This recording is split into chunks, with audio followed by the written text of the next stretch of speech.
How to be a better driver. Good drivers are both common and uncommon. It is possible you might encounter rash teenagers, to truck drivers, to overly cautious senior citizens, yet all contribute to how we can learn to be better drivers. Steps. 1. Focus. Paying attention to the traffic around you, frequently surveying your mirrors, and anticipating what other drivers are going to do is the most important step to becoming a courteous and safe driver.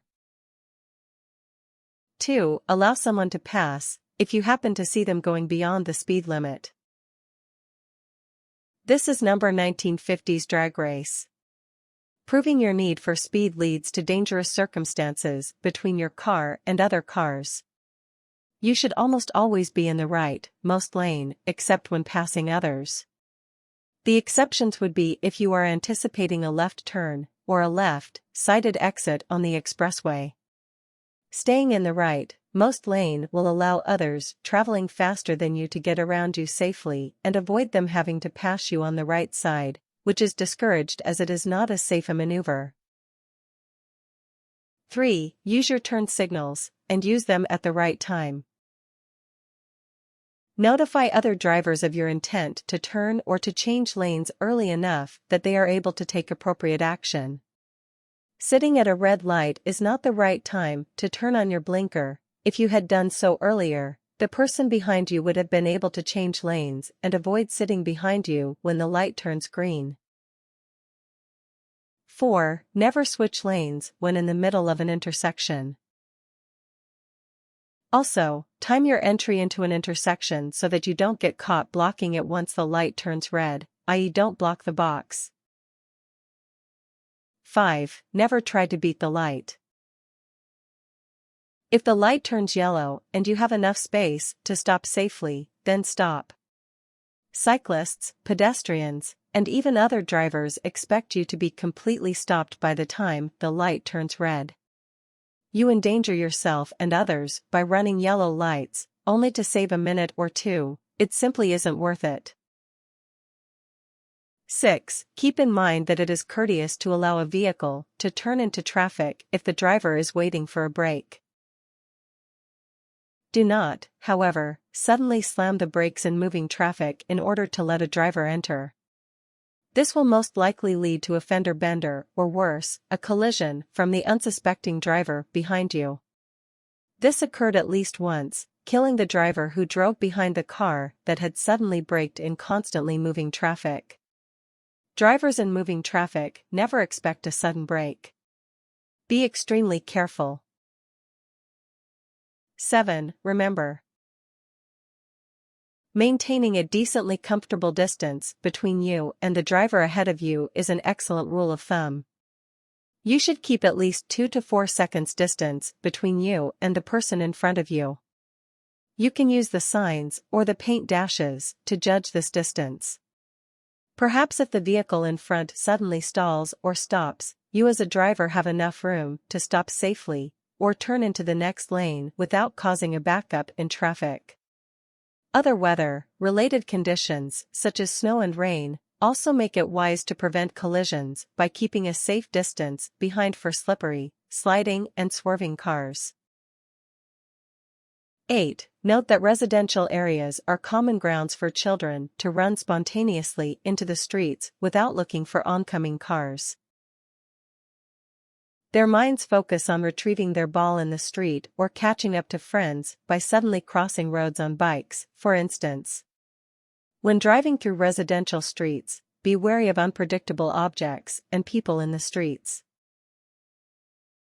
9. Remember that trucks often give their drivers difficulty stopping, turning, or backing up. We, as drivers, have all witnessed this.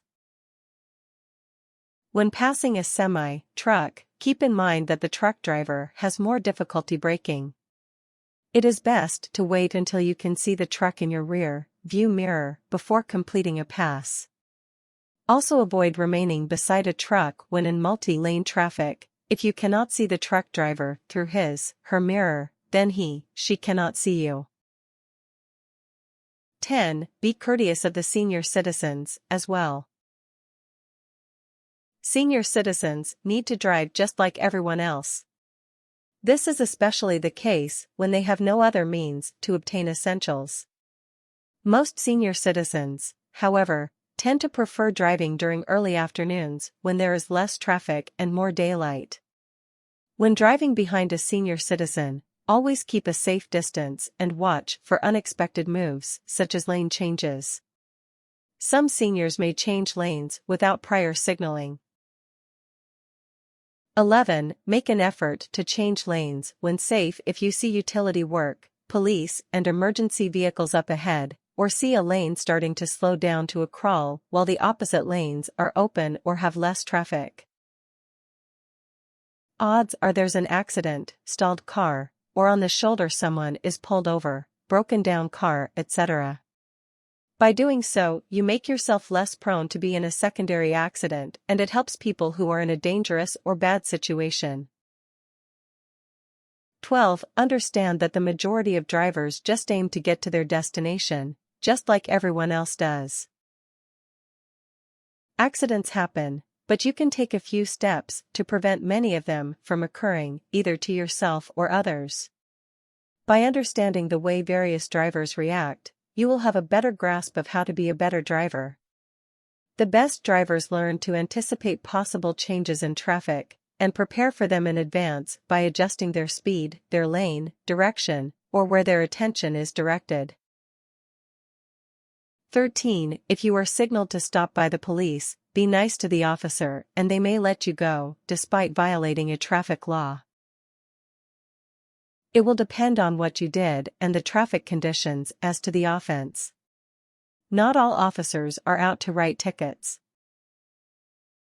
14. Don't use the shoulder or median to get around people not moving with traffic. You will get nailed no matter how many cars you pass. Tips. Residential areas include kids. Children are unpredictable, especially on the roads.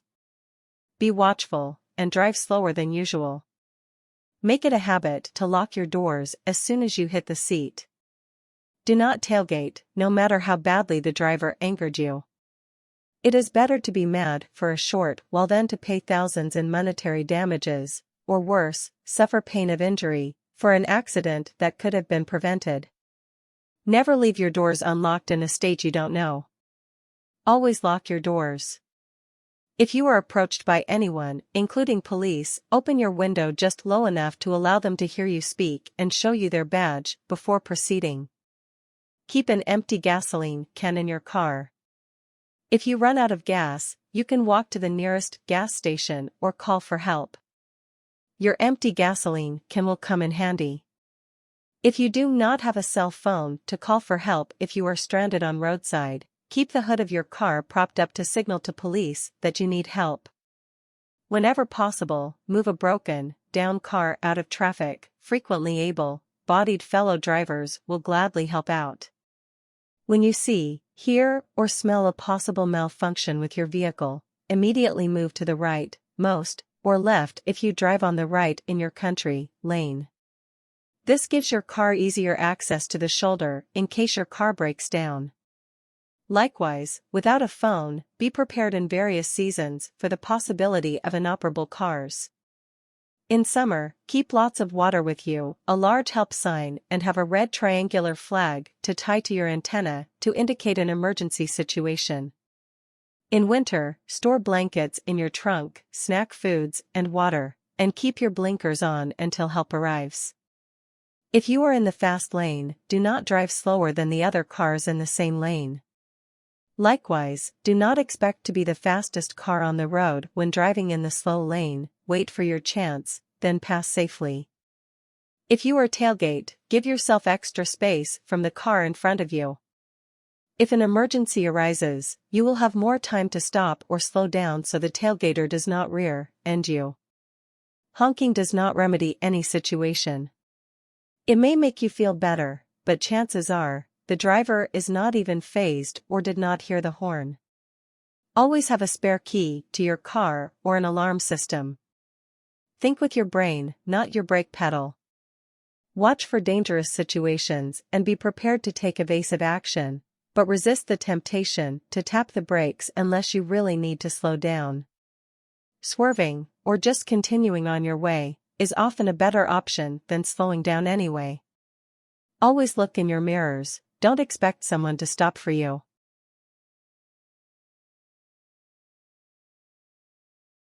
Warnings. Never expect anyone to do anything you think they will. If someone has a turn signal on, make sure you see them physically start turning before you pull out.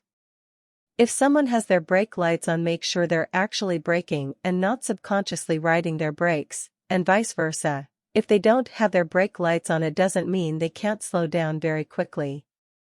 Be careful and always pay attention and look both ways. Avoid having accidents.